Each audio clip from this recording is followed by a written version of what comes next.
Canelo Alvarez is the undisputed king of boxing, but he has one shadow that is bigger than all the others. David Benavidez, also known as the Mexican Monster, has been loud, persistent, and honest about his desire to fight Canelo and his belief that the champion is avoiding him on purpose.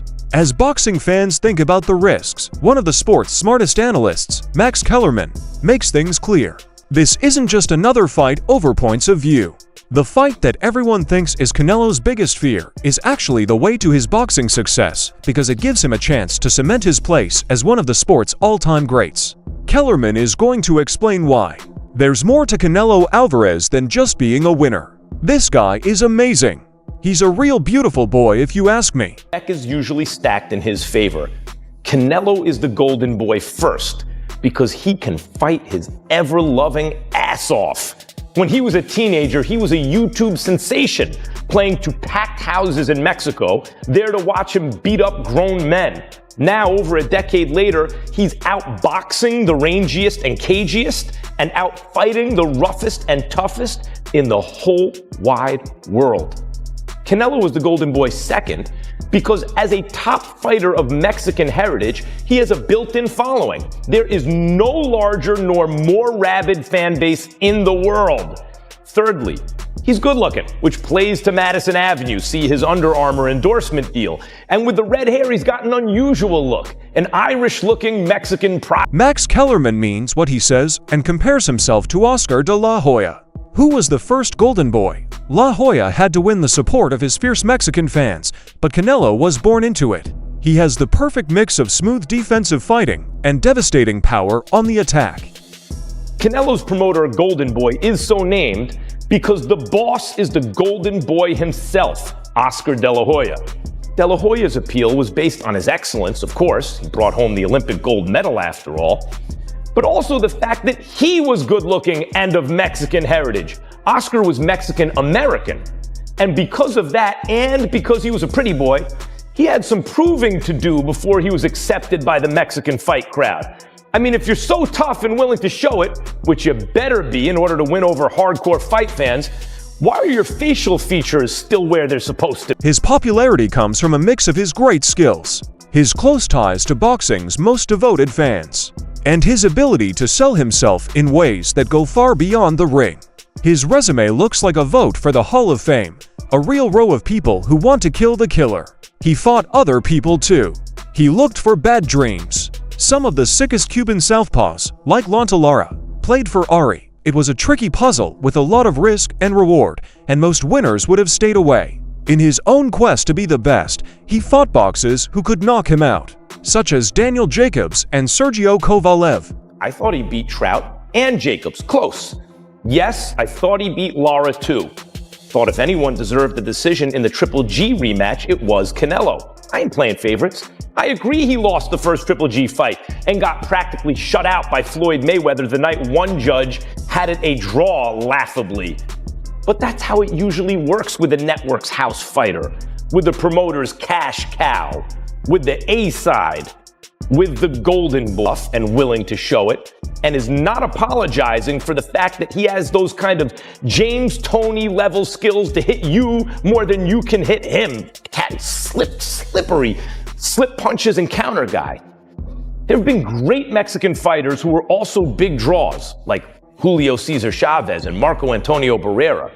But until now, there hasn't been a genuine Mexican golden boy, the glamour fighter with crossover appeal and the biggest box. But Canelo's great-to-fight war with Gennady Golovkin is the most important part of his career.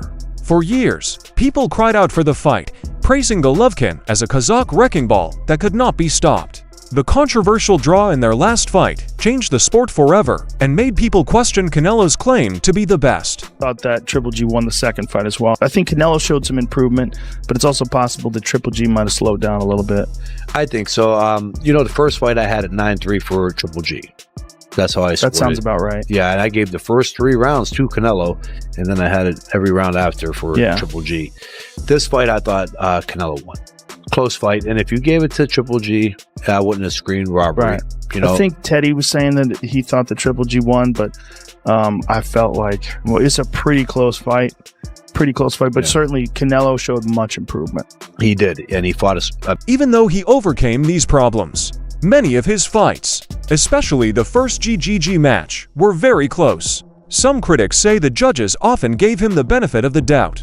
Brendan Schaub, I should say this before the decision gets announced, said that if Golovkin didn't win by some ungodly, lopsided beatdown, that he could lose a decision because of corruption.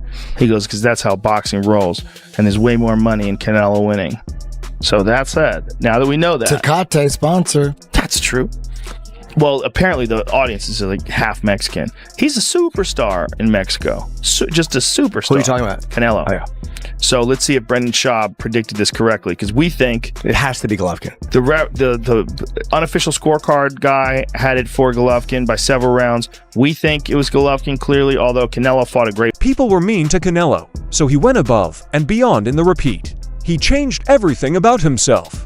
He took a stroll down the hall. He turned into the hunter and pushed Golovkin backwards. He won a close, easy decision that added to his image as Kellerman put it, the consummate fighter. I think it was clear. I think that the smaller guy backed up the bigger guy.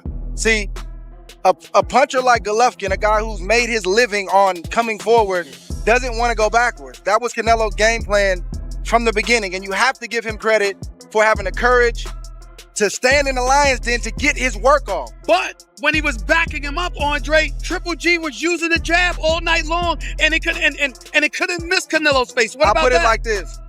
Most of the combinations throughout the course of the fight, Canelo led, Golovkin would tap him with a jab or maybe come back with a right hand, a left hook, and Canelo would also finish. He would lead and he would finish. So as a judge, I'm looking at that, and to me, if I didn't score round for round, I'm looking at Canelo and I'm saying that he has the momentum. He's dominating this fight. So you can have a close fight, but there could also be a guy kind of dominate. Like, man, it's subtle, but man, this guy has the momentum. Canelo has... People started to talk about Canelo's abilities and then moved on to whether he could ever beat Julio Cesar Chavez, who is known as the best Mexican fighter of all time.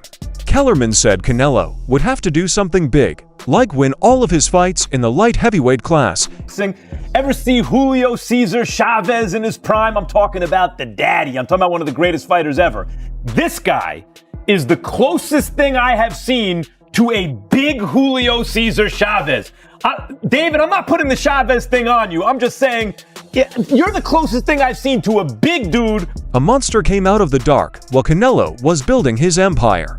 David Benavidez is that bad guy.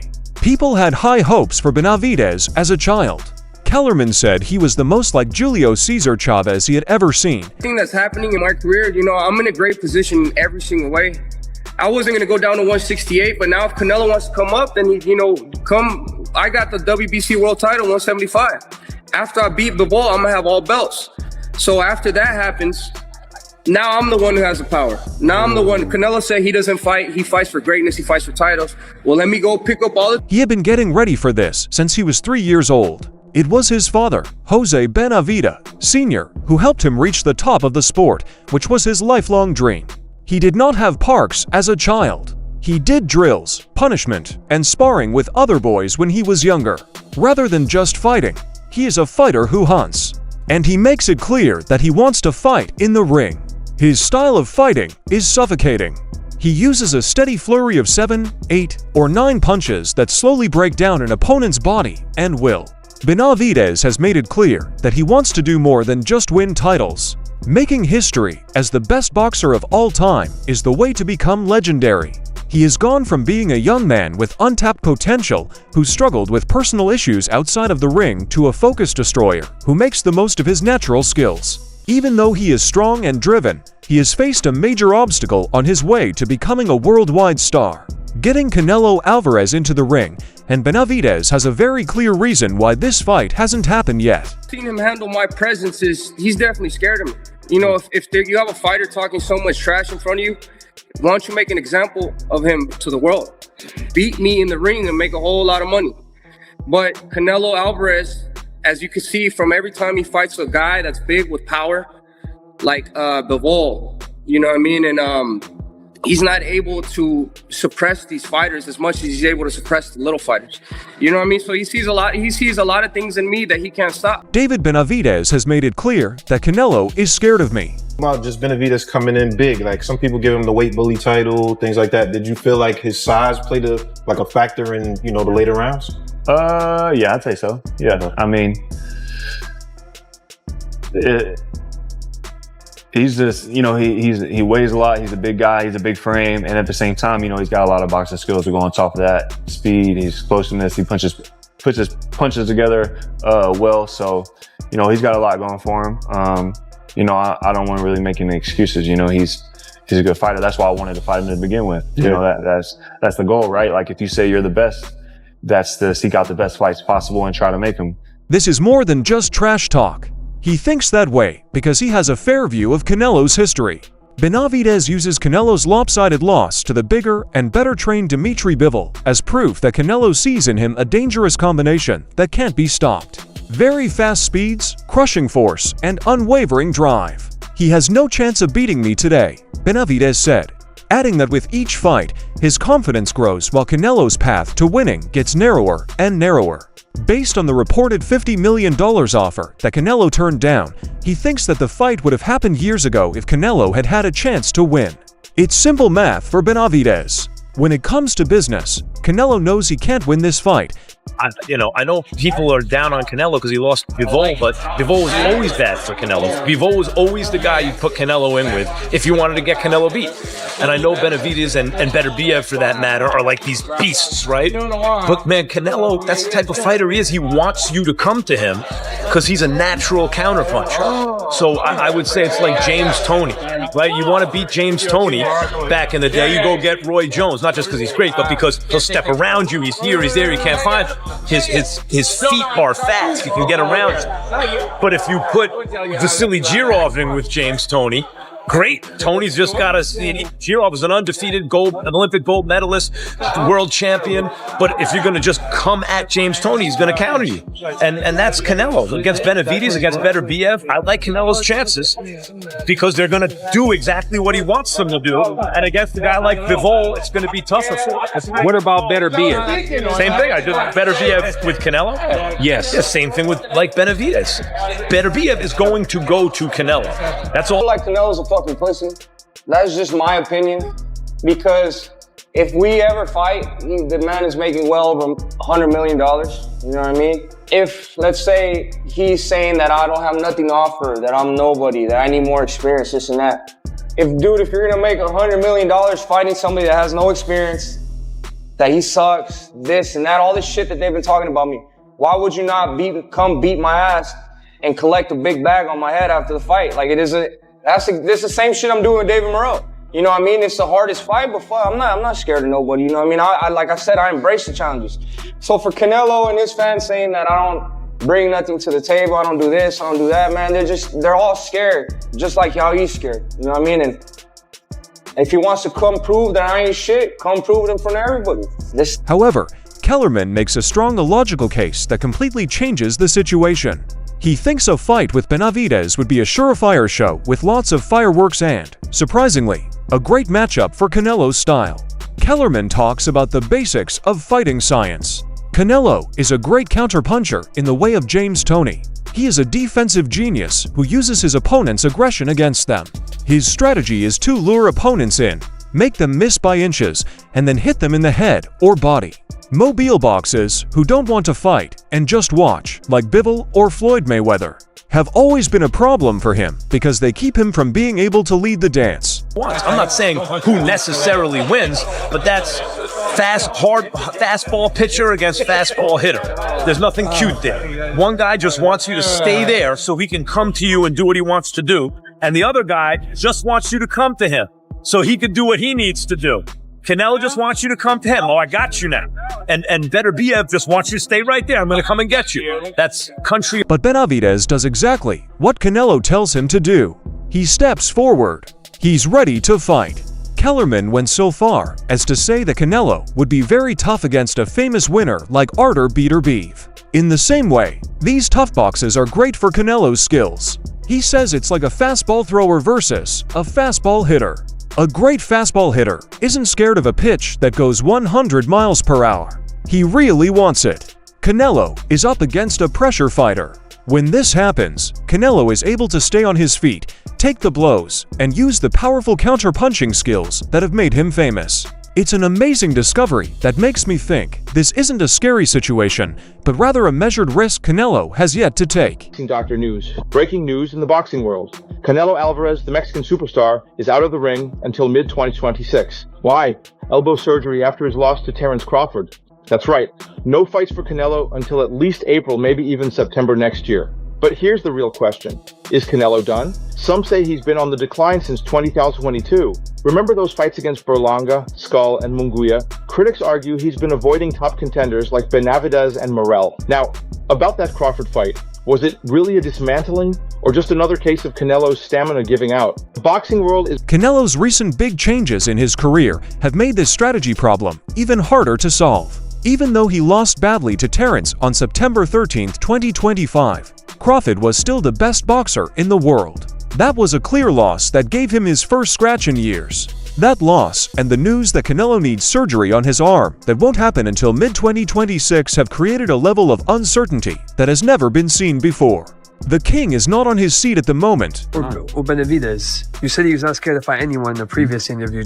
A lot of the rumors and talk on Twitter say that Canelo is scared, he's old, David is young and hungry. Canelo Alvarez will fight anybody. You got to pay him. Yeah. If they come up with the money, he'll fight Benavidez. He'll fight Benavidez. Just Andy, one last question. Canelo, a hell of a fighter. But my personal opinion, he's ducking Benavidez. You know, that's just my personal opinion. And I'm allowed to speak my mind. That's just what it is. He's going up to cruise, and I'm not knocking him, but he's going up to cruiserweight. And that same guy with that, he used to be at the Mayweather boxing gym. Yeah, the guys really getting the best of him in the Mayweather boxing gym.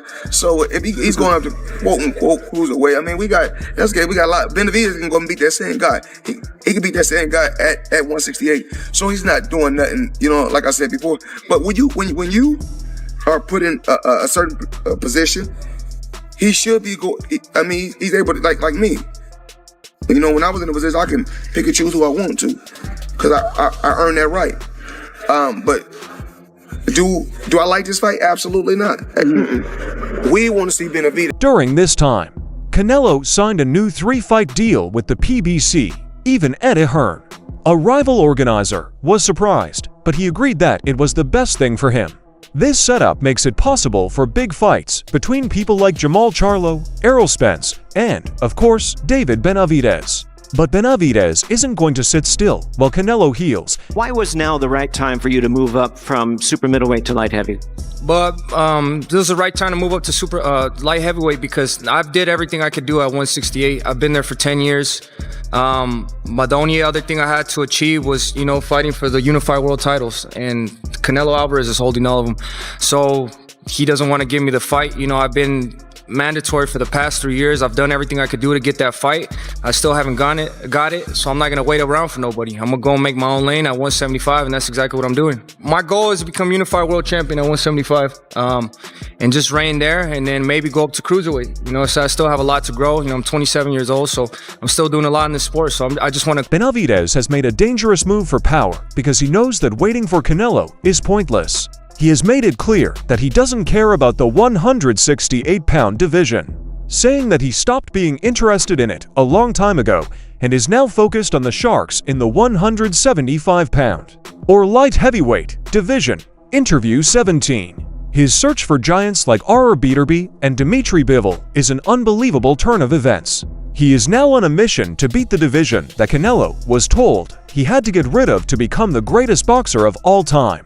There's more to this move than just work. It's a move called checkmate. Which one is more of the fight? I know Dmitry Bivol more than Beterbiev, but I think Dmitry Bivol just put the game plan out how to beat Beterbiev. But both of them, I have to be at the top of my game. Training camp has to be the hardest training camp I've ever been through to win those fights. Both of them. A more like a barn burner fight would be me and Beterbiev. Fights like that, people that got a lot of power, you gotta use movement. So I think that would show a different aspect in my game. But I'm 100% confident I beat both those guys. It's not gonna be easy at all, but this is what we're here. Benavidez changes the balance of power in a big way.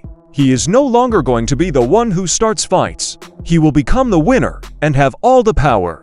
He says that he will be able to handle any talk better once he owns the belts at 175 pounds. This move shows that he thinks like a warrior, putting character first and giving fans the fights they deserve over money. Putting up his rule on Canelo's memorial grounds. In this case, where does that leave us? Canelo is the champion, and he is haunted by claims that the judges protected his throne. He is now on a mission to reclaim fame after a humiliating loss. Benavidez is a monster that not only has the spirit of a great Mexican warrior, but he is also actively taking over the land that Canelo needs to achieve his final destiny. And then there's Kellerman's amazing dissection, which says that Canelo is best at tearing down the very method that makes Spinoza so intimidating. The question is no longer whether or not this war will happen, but how it will happen and what it will mean. When Canelo comes back from his long break, will he follow Kellerman's advice and step up to show he is still the king? Or will he have to follow Benavidez into deeper waters and fight a newly crowned king for supremacy and a place in boxing history? The boxing world is waiting for the inevitable match that could define an era. That's the end of today's movie. Please remember to like, follow, and click the bell icon if you like this video so that you can be notified when new ones come out. Leave your ideas in the comments part. Don't forget, watch out for the next show, and we hope to see you there.